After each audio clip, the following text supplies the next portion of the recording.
Waves. Have you ever stood inside the ocean? Toes curled, shake your purchase on the seafloor.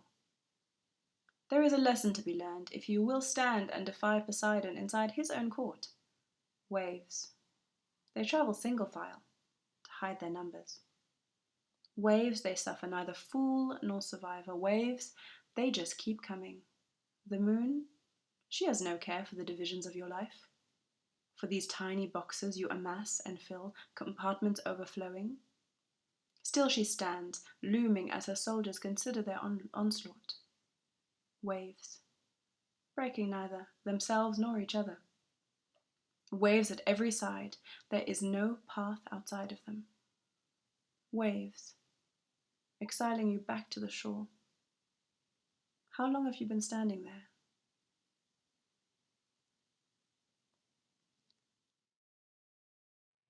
C'est la nuit. Pluie. Les lumières du cinéma se répètent par terre. La foule sort, se disperse. Restent deux femmes et un parapluie. Hello, welcome to another episode of To Your Eears. Today we're with Elizabeth. Hello. Hi. I'm going to read your bio. Elizabeth M. Castillo is a British Mauritian poet, writer, indie press promoter, and a two-time Pushcart Prize nominee. She lives in Paris with her family and two cats, where she writes a variety of different things, in a variety of different languages, and under a variety of pen names. In her writing, Elizabeth explores the different countries and cultures she grew up in, as well as themes of race and ethnicity, motherhood, womanhood, languages, love, loss and grief, and a touch of magical realism. Her writing has been featured in publications and anthologies in the UK, US, Australia, Mexico, and the Middle East. Her bilingual debut collection, Cajoncito, Poems on Love, Loss y Otras Locuras, is for sale on Amazon, and her debut chapbook, Not Quite an Ocean, is out now with Ninepence Press. So it's lovely talking to you, Elizabeth. You're currently in Paris, aren't you? Yes, I am. I live in Paris. Yeah, sorry. So you mentioned in the bio that you go by a variety of pen names. So can you tell us a bit about that? Yes, it's basically because I write a whole bunch of different things. And when I was thinking about, again, for my brain more than anyone else's, how to sort of organize my different projects, whether it's children's picture books, whether it's my romance novels and retellings of Regency and Victorian historical fiction and historical novels, or my essay or my playwriting, there wasn't much crossover. So, for example, I don't think that anybody who's read my poem about how difficult breastfeeding was and how much I hated it would be very interested in picking up my kid's book about eating all different kinds of foods. You know what I mean? It's not really the same audience. So, because of that, I developed three different pen names. So I'm Lizzie St. Cloud for my kidlit, and I'm Elizabeth Hades for my longer fiction novels, etc. And then Elizabeth M. Castillo for everything that's short fiction and poetry. Yeah. So obviously you have this great. You mentioned there a little bit about the romance works that you do, and it's prevalent in some of your poetry and in this collection as well.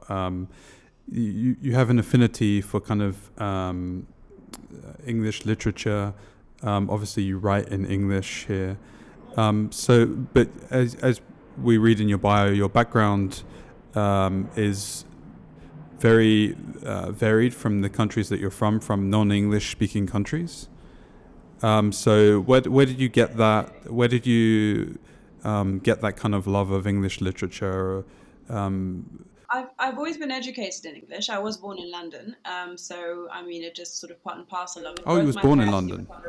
My father grew up in South Africa and my mother grew up in London, Armary, and we were raised all over the place. But English was always a part of it. My parents are very big readers. Definitely, as you mentioned, sort of my romance novels. A lot of them are based in the kind of Bronte, Gaskell, Austen period, and I grew up with that from the time I was little, you know, people calling me dearest, loveliest Elizabeth from Pride and Prejudice, things like that.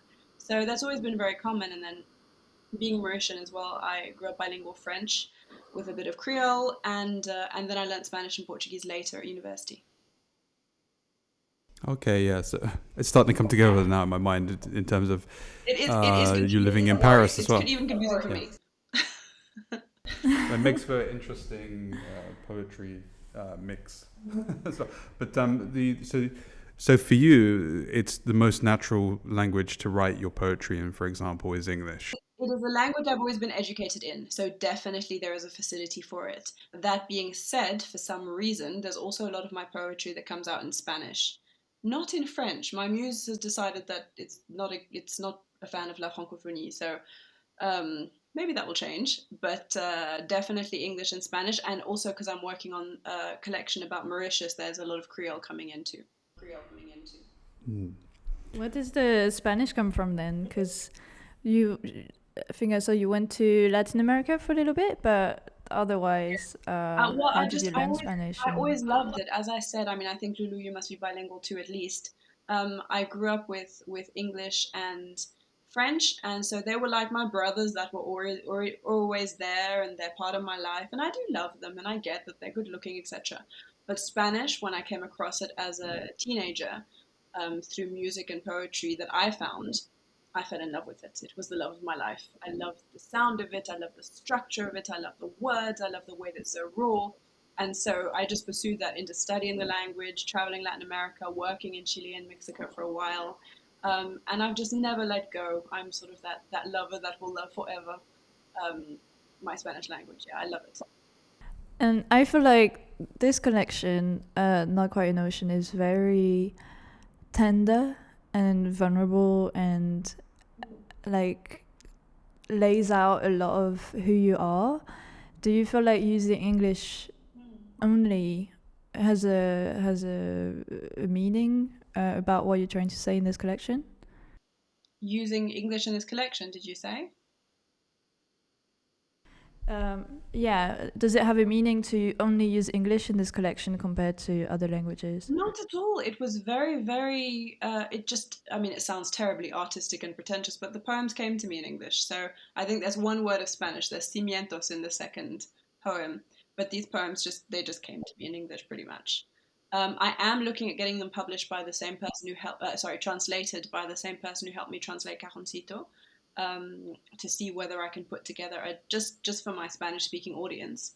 That would be a separate project. But no, these ones they just came in English basically. It's like a kid can be born blonde, a kid can be born with dark hair. These ones came out English. It's your English baby then. So, and you mentioned that this is kind of a collection of poems that didn't have a home, and it's interesting. So they're arranged by the different oceans, which I love thematically. Yeah. And so how did you go about arranging them in the different oceans? You know, they're named after Pacific, Atlantic, Arctic, Indian Ocean. Well, How did you ascribe? You know, how did I'm really glad that you picked up on that because that was a very conscious and very difficult choice because it took a lot of post-it arranging and rearranging. Basically, I started with Indian because I'm from Mauritius, and so the Indian Ocean is everything that is closest to me. And towards the end, there's sort of that celebration of who I am and being comfortable and loving the sea and the warmth and etc. etc. The Arctic is the coldest, so there's a lot of cold loneliness in there. And the Pacific and the Atlantic, I think the Pacific had the poems that had to do with my time in Chile or Mexico because, or somehow reminded me of those seas and those sort of the climate crisis in those areas. And I can't remember which one now, which is terrible. And then the other one was basically everything that was left over. But definitely sort of starting with the parameters of the Indian Ocean and the Arctic, and then from there fitting out. But it's tricky putting them together because you don't want sort of all of the depressing poems together and then all of the happy poems together and then all of the, you know what I mean? I think it's like a good meal. There needs to be variety and taste and texture and crunching and softness, etc. So there was also a lot of just playing around with that as well. Okay, so you mentioned that the Indian Ocean is the one that's closest to your heart. You know, the one that you're most familiar with. But you put that last in the collection. What's the significance of putting it last? Because I love these questions, I must say, Tom, they're fantastic. Because I would like I mean, there's some serious themes in the collection. There is intimate things about me, but mostly it's sort of my rage at the state of the world, the state of women, violence against women, the pressures on women who are mothers, who are carers, who are, all of these things. But I didn't want it to be the kind of book where once you've read it, you're like, you have to go and rock back and forth in a corner for a while.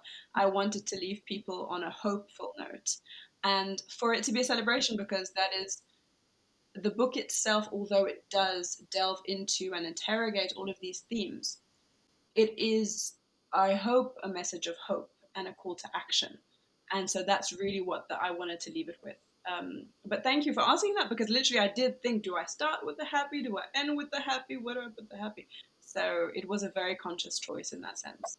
I've read collections and from artists that I love, um, and I've just not been able to pick up the book again because it was quite traumatic. How because they are talented, far more talented than me, in fact, their poems are poignant and they really affect me, and so I'm not able to kind of just read and put the book down and crack on with my life. It affects me on a deep level, and I didn't want anyone to particularly feel that way once they had read mine. I love that you say that because actually in development communications, because I study development, there's an emphasis on like always putting a call to action and not just leaving people in the doom, especially when it comes to talking about the climate crisis, like not just state the facts and then say we're dead, basically. And I like that you'll think about this in your storytelling and your messaging.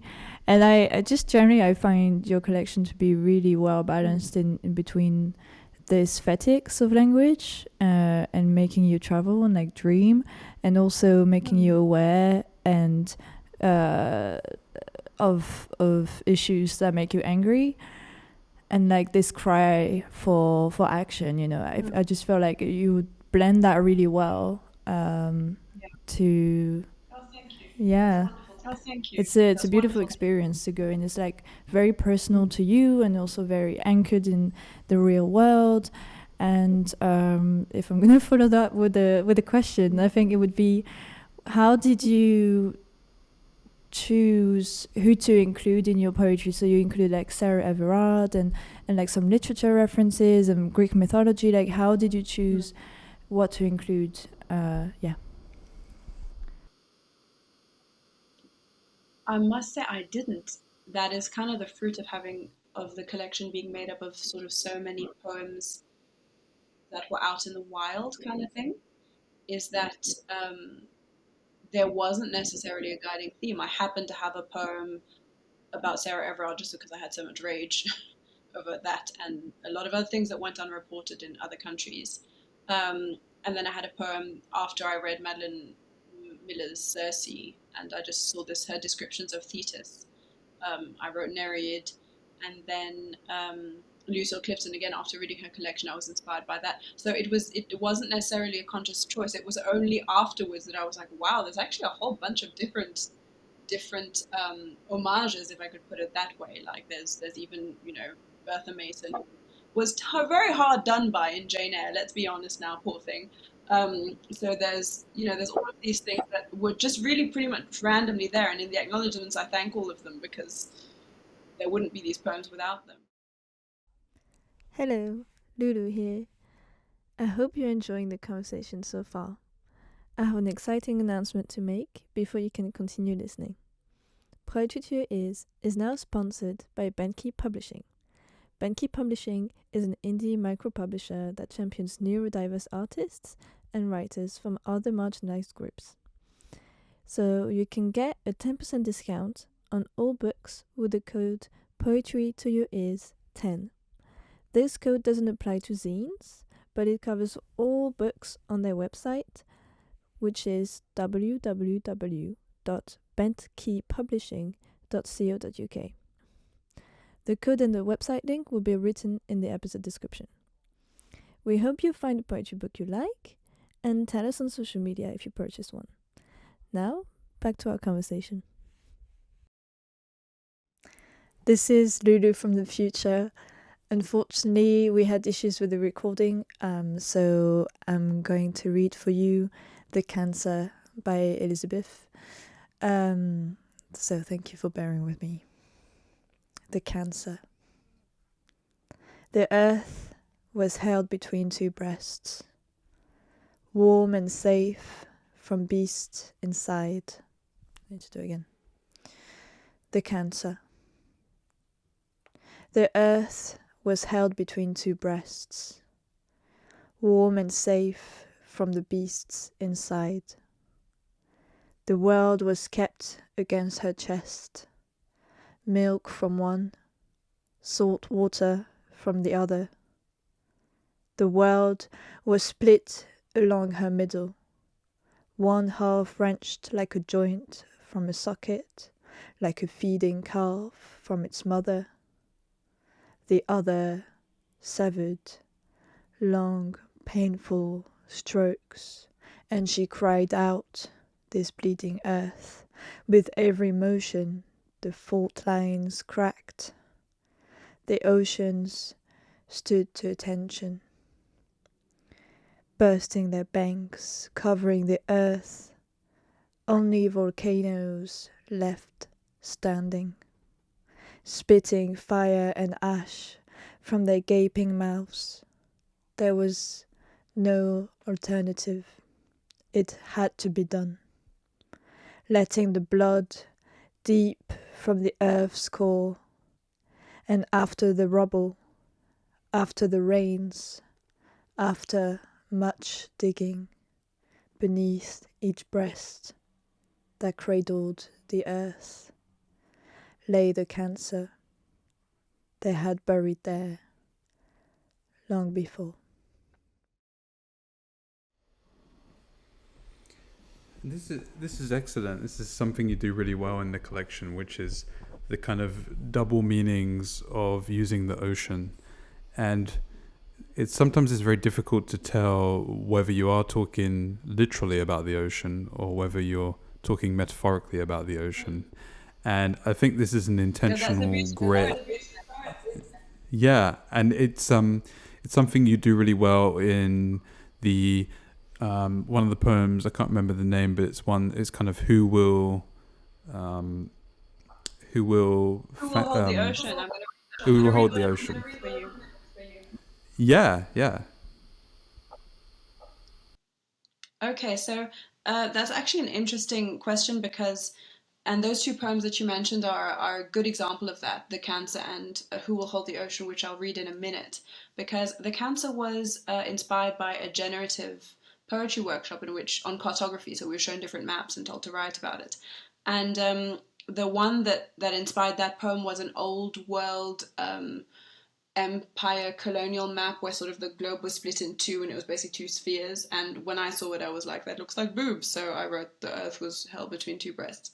And just looking at it, sort of, it was on that old sort of used paper, and it just got me into that headspace of the colony and the discovery, but rather invasion of the new world, etc., etc.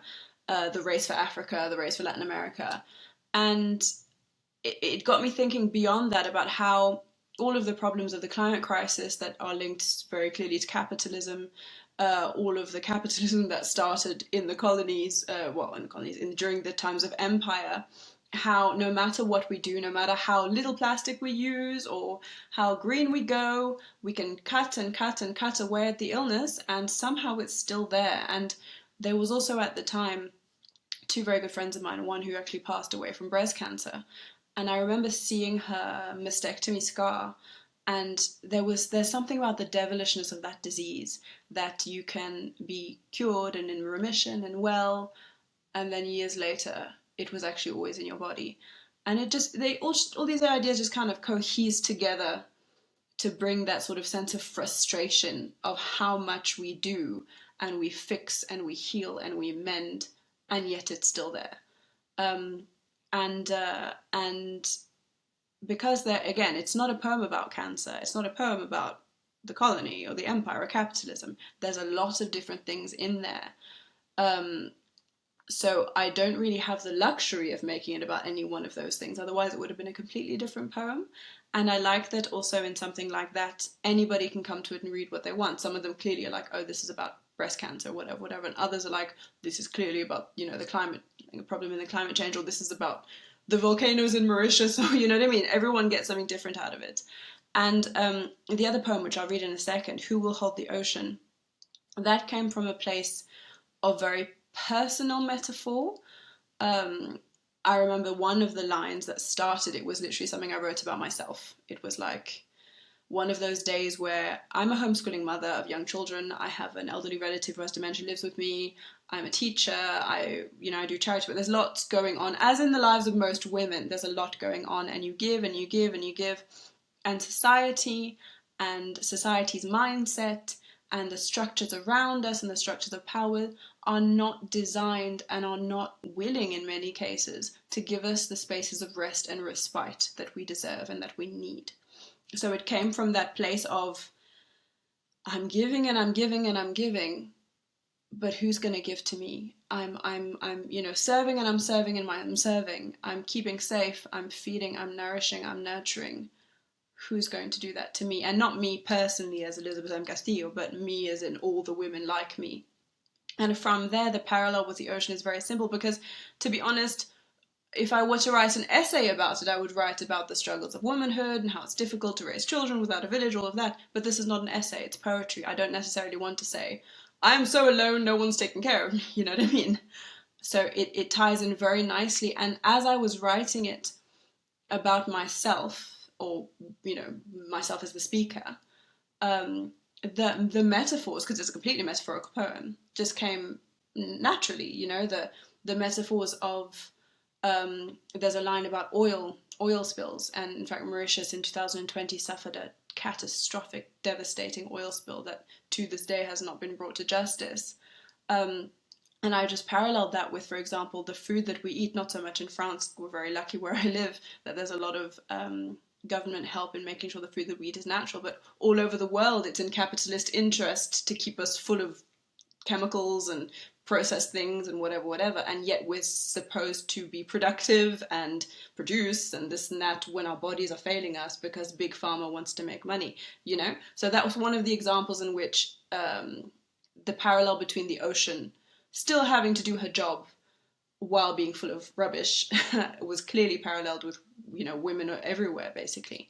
So if you like, I can read that poem now. So yeah, please do. A nice sort of comparison of the two. So here goes. Who will hold the ocean? Who will comfort her in her rage? Whose arms could wrap across the earth? Whose legs wouldn't buckle under her constant motion? Who could see past her belly, swollen with oil and regret? The great sutures that hold her together in her depth. Who will breathe life into her wearied sinews as her strong arms hold the continents apart? Who will tell her she's condemned to hunger? Of the slander spoken by the rivers and streams, who will thank her for her giving, her constant giving? Who will teach her that the darkest parts of her body are where the creatures are the most boneless and bright? Who will dismantle the great iron skeletons of conquest that lie rotting, eating away at her throat and back teeth?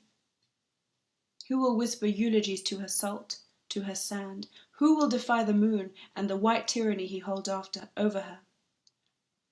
Who will hold up her glaciers, fractal by fractal, until she is spent?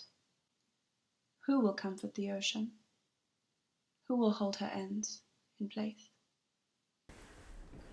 Thank you. That's a beautiful poem, and I feel like you were talking about this is a poem and this is not an essay. And sometimes I find it hard when you want to express an idea that is like a political concept, and I feel this is very close to ecofeminism, to know how to express it in a poem in a way that feels true, and in a way that just doesn't feel like hammering the point, and still using poetic language, still using images and stuff like that. And I was wondering, like, what place you came from when you were writing this? A place of exhaustion. Yeah. A place of, personally, just like, I've had enough. Someone needs to take care of me now. But I've always been hesitant. In fact, even with the promotion of this collection, it was only once the manuscript was done and formatted, and we were reviewing the details and the blurbs were being written, that someone mentioned eco poetry, and I would never dare call my work eco poetry because I always feel like I haven't done the work to earn that title. To me, this is totally a eco-poetic work, though, because from what I've learned, eco-poetry is defined by like speaking from the perspective of the non-human, so not necessarily your perspective as a human. And you do that many times. You speak from the ocean's perspective. You speak from. Well, that's it. That's what I ended up doing. Is I ended up looking up the definition to be like, does it qualify? You know what I mean? And it is. It's just anything that sort of interrogates the climate crisis and speaks exactly, that gives a voice to the non-human. So I was like, well, technically. But it was never my intention to be like, this is what, it was just clearly, perhaps having grown up on an island in Mauritius, the ocean is such a huge part of me. I don't know, it was the most natural thing for those parallels to be made. But I completely understand what you say, because you don't want to preach at people in poetry. And you also don't want to use the environment and the climate crisis as a cheap metaphor, for destruction, for pain, for suffering, because it is such a sacred and urgent thing. You know what I mean? You'd have to be, who would dare do that, to be honest? I wouldn't. I don't think any poet could actually should dare to do such a thing with such a serious subject matter. So it's a subject that deserves a genuine treatment of it, you know what I mean? A genuine interrogation of it. You mean to use the metaphors and kind of superficial language of climate change? Yes, like my I don't know, my heart is breaking in the same way that there's natural disasters around the world kind of thing. It's very self-serving, if that's, I don't know, but again, it's not my place to judge. I can't think of anyone who's done it, but definitely it put a respectful fear in me to deal with, to talk about these. That seems like quite a recent phenomenon, that, as you say, we should give more respect to the kind of language we use in poetry with regards to the environment. In some ways, it's kind of a perennial thing to respect nature, but maybe, as you've just outlined, using it in such a trivial way for the sake of like delighting the reader is a new thing. But as part of your skill as well, it's part of kind of the craft of becoming a better poet, that you can really make those distinctions, right? And you can really have kind of the maturity to make a judgment as to like what is exploitative and what is exactly, like, as you say, earned, right? What is sincere. And yeah, that's exactly the term, Tom. Exploitative, to exploit something that is so urgent and so far removed from any one artist and any one poet. You know what I mean?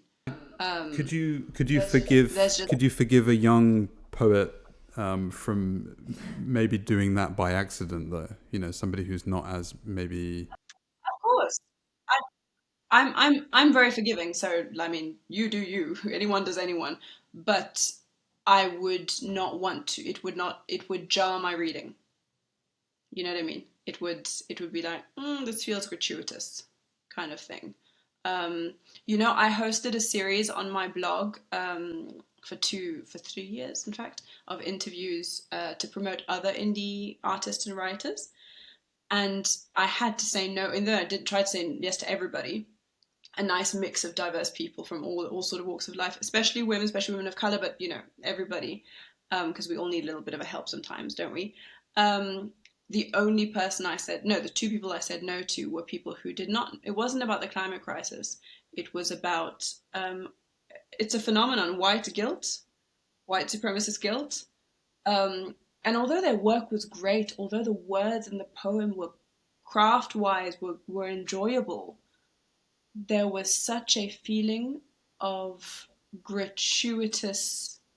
This is a hit subject, This is getting traction. This is what I'm going to write about. They were white. Perhaps they my were white instincts were poets. wrong. the poet was Yes, white? absolutely. They were Yes, they were writing from their perspective.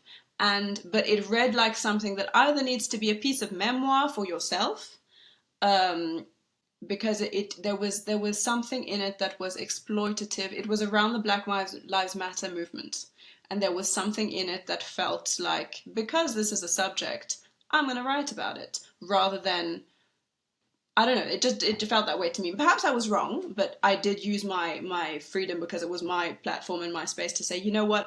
In fact, I think I gave them a chance. I was like, don't you have anything else to send me? And I think one of them did. But that's an example of, for example, something that I would not subscribe to, because it feels gratuitous and it feels like you're hopping on a trend. And I guess also that's why I was hesitant with this collection. I didn't want to be like, oh, this is eco poetry because everyone's writing eco poetry. I did not want to do that, because it was not my intention to set out and write a collection. It just happened naturally, and yes, I'm not, even it's not the first thing I say about this collection that it's an eco collection or anything of the sort, because I believe there are poets who are putting the work in and the research in to put that kind of art out there, and I am not. Mine is very incidentally so. It's interesting you draw those distinctions, but I wonder from the reader, from, like you say, from the reader, they just say, okay, it's eco poetry because it mentions. But it's interesting to hear your perspectives on, feeling entitled to it, feeling like you've earned, and hopefully that bodes well for your future development as a poet, your future development as a creative, that you've got more areas to grow into there. Yeah, I think I'm going to disagree because... Sorry, do you want to... Okay, go ahead. Yeah, I think I'm going to disagree because... I don't think eco poetry needs gatekeeping. Like, you need to do a ton of research, or it needs to be written from one perspective. It's also interesting to expand what we mean by eco poetry and like the different styles of writing. And I feel like you'd find a good audience if you said this book is an eco poetry book, or it's like eco feminist. It's like using these buzzwords in a way. It's like it's how you find your audience, and it's like a way of marketing, right? So it's not the artistic mind that says that. Like, you want to say this is very nuanced and it's about the experiences of life and that. But when you promote a book, you need to put your marketing hat on a little bit. And I wouldn't say you don't qualify in the eco poetry because you haven't meant to write it this way. You know what I mean? Does that make sense? Well, no, that's interesting, and thank you for that perspective, because it's true. I think that because we can be very careful, and maybe that's also a thing about being a woman. We always second guess what we do. You know what I mean? So perhaps you're right. Perhaps I am being overcautious in that. So definitely, I'll take that on board. I guess it's just that, as you say, as a writer, as an artist, you want to be growing all the time, And I guess I come to everything that I do from that perspective of, this is cool and I'm proud of it, but I'm going to keep learning and keep learning and keep learning and do better. So, but you're right though. Take off the artist hat and put on the marketing hat. Absolutely. I think an adjacent question to that is, it seems natural for you to write from the perspective of plants. Like, there's a poem I really like that's about moss, from animals and the ocean and that. And I was wondering, what drew you to that from your education or culture, if you were inspired by some things in your life to write in this way. Oh, it's the poem you selected. My poem about moss and hymn of moss and consequence, that one. Well, it's an interesting thing. I think it's a cultural phenomenon. There's things about it all over social media about how millennial women like me have jumped straight to the granny hobbies. We've skipped our wildly years and just gone for gardening and knitting and homemaking. So there's a bit of that, I must say. As you can see behind me, my emotional support plants are all there. But in my case, in fact, I went through a period of my life, which in fact is what brought me to publish my poetry, not write it, but publish it, where I suffered a great deal of loss. I had a miscarriage and I lost friends to cancer, and like in a very short period of time.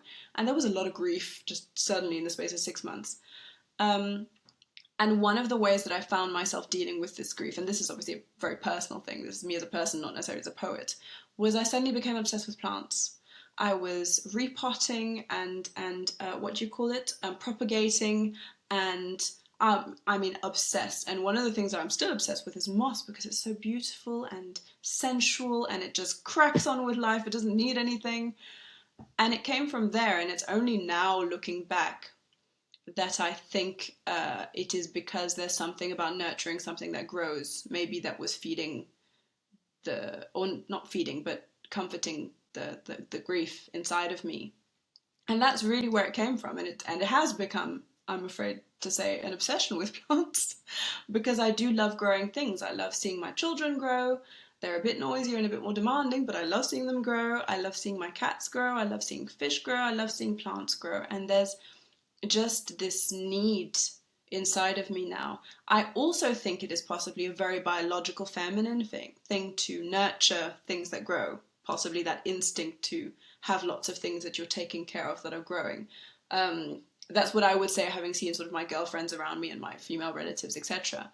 But that's where it came from, and the hymn of moss and consequence is literally just my love song to moss, because it just cracks on. Like, it doesn't show off for anyone, it doesn't need anyone's approval, but it creeps and creeps and creeps, and it's resilient, and I love it, basically. I wish I were moss. That's a real unique take on moss. It's not usually the most popular, but like you say, it tends to be something that people, will almost treat like a nuisance, right? It's a nuisance thing, that just seems to exist on its own. So it's interesting to have a poem about something which people overlook, take for granted. I do. I actually have another poem that didn't make it into this. That's about pâquerettes, daisies and dandelions. The same thing. How they are the most resilient, beautiful things because nobody cares about them. Yeah. Would you like to read the poem? I'd love to hear it. Yeah. Oh no, that poem's not done. Sorry. That's not done. That one.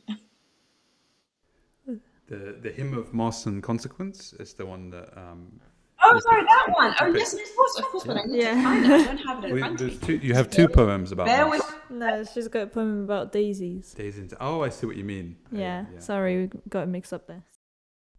We just want to take a moment to talk to you about Fawn Press, an indie press that publishes poetry that takes you by the hand and leads you into the woods. You can get 10% off all books on their website, www.fawnpress.co.uk, with the code POETRY10, as small letters POETRY10. You will find the code and the link in the description below. So this is my poem, Hymn of Moss and Consequence. I wish for myself the luxury of spreading across a dark, forgotten corner of the world, soft like velveteen moss, coating the underside of a fallen tree, a giant at rest, a home for small, important creatures. I wish to dangle blissful, working with and not against gravity's iron pull, like ivy off a precipice, no vertigo, not afraid to look down. I wish to plunge my roots deep into the earth, trace my lineage through mantle, crust, and molten core, to know the quiet strength of mushrooms, to know that fungi like me are not so easily moved.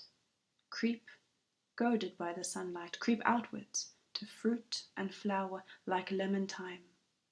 Gather myself into a fragrant heap of lavender, with the audacity of bindweed, choke the hope from every living thing that dares to cross my path. That's really beautiful, and I'm a big fan of mushrooms. They're part of my spirituality, I guess. And I just want to have this poem in my bedroom, on the wall, to tune in and start breathing again sometimes. And I feel like just in general, you're really good at creating new stories, because when we talk about the climate crisis, we always talk about we need to find new ways to relate to our environment and to nature, to nature, and that goes for art as well, that goes for storytelling, and you do that so beautifully. And I just want children and young adults to read your work, to feel like they're connected in different ways than than what we taught, so yeah, you're making the future here. I love this as well. I'm glad that you picked this. This is really wonderful. Yeah, we don't have a lot of time left, unfortunately. There's a lot more we'd love to talk to you about. But what struck me, my favorite of your poems in the collection, is actually the opening poem, which is, I believe it's called Welcome. And I know other publications have picked up on this as well. It's been published before in another collection. Welcome Friend is called. No, not in a magazine. In a magazine, yeah. Welcome Friend. And can you tell us just a little bit about this? It's kind of a entreaty to a new reader.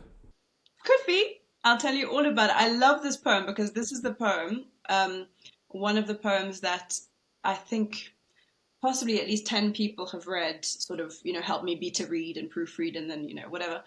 And I've had a different response. Like, they've all loved it, but they've all loved it for a completely different reason. And I love it. I love that about poetry. I love that it's like an abstract painting. The reader or the viewer sees what they need to see in it, So this poem is about periods. I have my children, and as anybody who menstruates knows, of a certain age, there comes a point in time when a late period is not a welcome thing, just because, So basically, I was having a late period, and I was getting very stressed about it for various health reasons.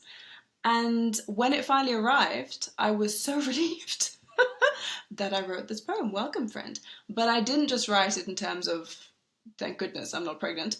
I wrote it in terms of how menstruation, it really got me thinking about menstruation around the world. First of all, the taboo around it, which is ridiculous considering almost half the planet menstruates. And how it was treated in different societies. I have young girls who are going to menstruate one day, and I'm often thinking with their father about how we're going to talk about it, etc., etc. My husband grew up with only boys, only brothers, so it's a complete unknown world for him. And I just began to look up sort of the different things around the world, the things that I had read, in passing. In Borneo, they have a cacao and manganese ceremony in certain tribes when a girl reaches puberty. In China, there's some places in China where a very long time ago jade was given for beautifying and cleansing during the period. So it's basically an expose of, through these different cultures from Chile to all the way to Japan, how menstruation was treated, how the ritual of entering womanhood and blood loss, etc., etc., was treated. The most interesting part of it, which might have been the thing that sort of set me off researching all of this, was the line, I will read it in a minute if you like, if we have time. I have marked your coming on a fishbone, because that was a study that was done by anthropologists where they had found these fish bones of prehistoric people where 28 notches had been made regularly.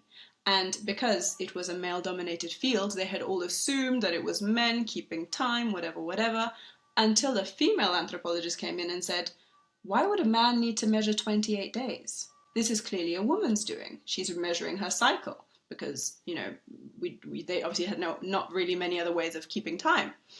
And I love the fact that it took one woman to come and kind of discover the real reason behind this. And that even back then, women were quietly in secret planning their lives and appropriating the cycle of their bodies and the cycle of the moon. There's research being done about how men have a 24-hour hormone cycle. You go to bed depleted and you wake up full of beans, whereas us, it's 20, well, however long your period is, but 28 days of ups and downs and all sorts of things. And how this needs to be normalized, because we are incredibly complex creatures. We are more aligned with the moon, whereas men are more aligned with the sun. And I don't mean that in some sort of spiritual way. I mean literally our bodies and our cycles. So all of that is what is in this poem, but I love it because people have read it and been like, oh, it's an embracing of the future, or it's welcoming a friend that you've missed, or it's an invitation to the reader, or, you know, and it's like, I'm glad that is what it is for you. But it is none of those things. It's about a late period, you know? So if you like, do we have time? Shall I read it for you? Before the girding of loins, before the great red of war, we rejoice to hold you captive, you, the captor. Welcome. See, I trace your battle lines along my open palm, etch a mark for every hostage held. See, I have caught you, like a hungry bear her well-earned salmon. Bathed myself in salt, you are welcome. Laced your footprints with seeds, come, I will hold a feast in your honor. Welcome, cacao, manganese, and cinnamon. Blood, sage, and marrow, welcome, fire and earth, tonight we will fly your colors, welcome. See, the jade is prepared. Blades to cut, to clear, to welcome are at hand. I have marked your coming on a fishbone. I have felt it in the pull of the moon through the sea. I see it hanging off the shadow in my daughter's eyes. Welcome, friend. Your place is here with me. Thank you. That was Welcome, Friend, the opening of my book. It's so good, the line there. I felt in the pull of the moon through the sea. I see it hanging off the shadows of my daughter's iris. It's it's so great. I'm glad. I like it too. I like it too. Yeah, it's the opener. It's the opener for the collection, and I think it sets the tone brilliantly, and has a musical quality to it as well. Absolutely. So it's been lovely to talk to you. Unfortunately, we've literally run out of time today. Thank you so much for being so generous with your time. Thanks so much, and Elizabeth. It's a beautiful collection, and we can't wait to share it with people and draw them to your writing. Well, thank you so much for having me and for your enthusiasm and for your advice as well, Lulu, for my marketing. Absolutely, I will take that on board. It's been a pleasure to speak to you guys. C'est la nuit. Thank you so much. Have a great day. Bye-bye. Speak soon. Le sort se disperse. Restent deux femmes et un parapluie au coin de la rue. Papotage féminin dehors. La brunerie secoue ses cheveux. De l'autre côté de la rue, l'homme les observe, de loin, de dos. Thank you for listening to Poetry to Your Ears. Seulement son sac à dos pour les imprévus. This podcast is published as a newsletter on Substack. All of our content is published for free, but if you would like to support our work, you can become a paid subscriber. Mon est accroché par deux femmes qui discutent. This will help us support transcripts for the deaf and hard of hearing community, and anyone who would benefit from reading the podcast alongside hearing it. You can also support us for free by rating the show on Spotify and Apple Podcast, or writing a review on Apple Podcast. Share the show with your friends, fellow poets, and poetry lovers.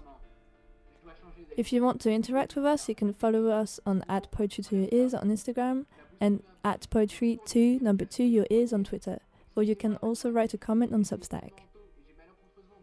If you're American and you're listening to us, send us a message. Half of our listeners are American. We'd love to hear from you.